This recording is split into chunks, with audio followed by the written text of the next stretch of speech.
If you've ever watched the original Star Trek television series, you know to be wary of artificial intelligence. Spoiler alert, episodes with them rarely end well for the artificial intelligence. However, generative AI is a type of artificial intelligence writers need to be aware of and perhaps use as an opportunity. Tesla is creating an AI to self-drive a car. I received U.S. Air Force funding as a jet engine manufacturing engineer to develop a cross-industry AI-based product based on flight safety data. And AI products like ChatGPT and others read everything openly accessible online. The latter example is generative AI. A software algorithm lays out a neural network framework not unlike your brain, which grows as more information is absorbed. The result is a product that generates yet more information, but it does not create more information. Not yet, anyway. That's where the worry lies. For now, generative AI cannot create. It can only mimic what already exists. How well it does this mimicry depends on the quantity of the information provided. In other words, if you have created a large body of literature, then generative AI can produce what seems to be your writings. And the more massive your body of work, the more accurately generative AI can express itself as you. But you're not Stephen King, are you? If you ask generative AI,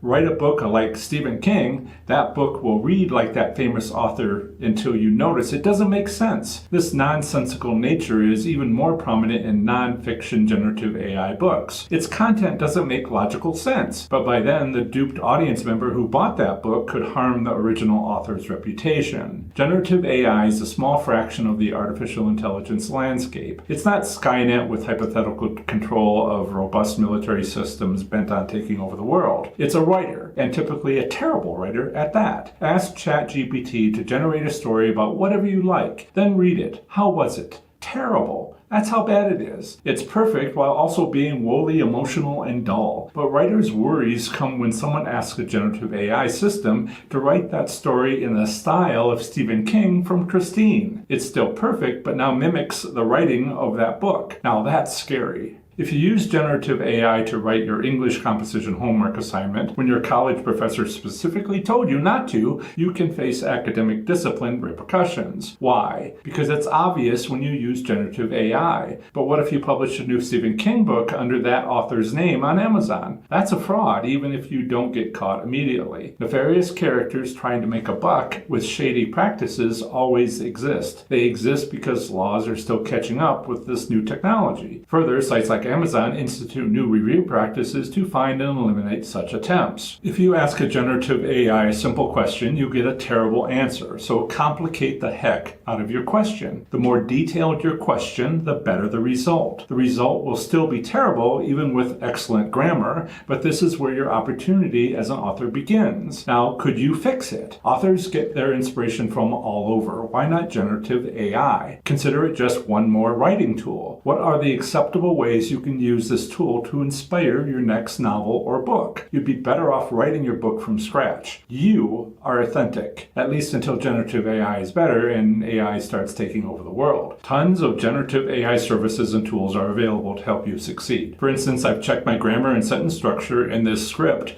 with the Grammarly editor. Many more tools exist for website development and more. You need to remember that true AI does not yet exist, and maybe it never will. We fear that AI will eventually start to make decisions humans may not like. But for now, only you are inspired. Only you are innovative. Only you can create. AI cannot do any of these things. AI can only mimic. But it mimics better grammar than you. So use that. Use an AI tool that helps you improve at something you're not the best at doing yourself. And leave worrying about problematic Star Trek episodes for the AI developers and legislators. If you don't have a large body of published work, someone else cannot use generative AI to pretend to be you. Or if they do, it'll appear not to be your work. But we still need to protect ourselves from such things happening to us. And protecting yourself is essential once you become famous. I highly recommend you watch this video on 7 types of trolls and how to defeat each. Otherwise, click here to book your consultation to get your questions answered immediately rather than waiting around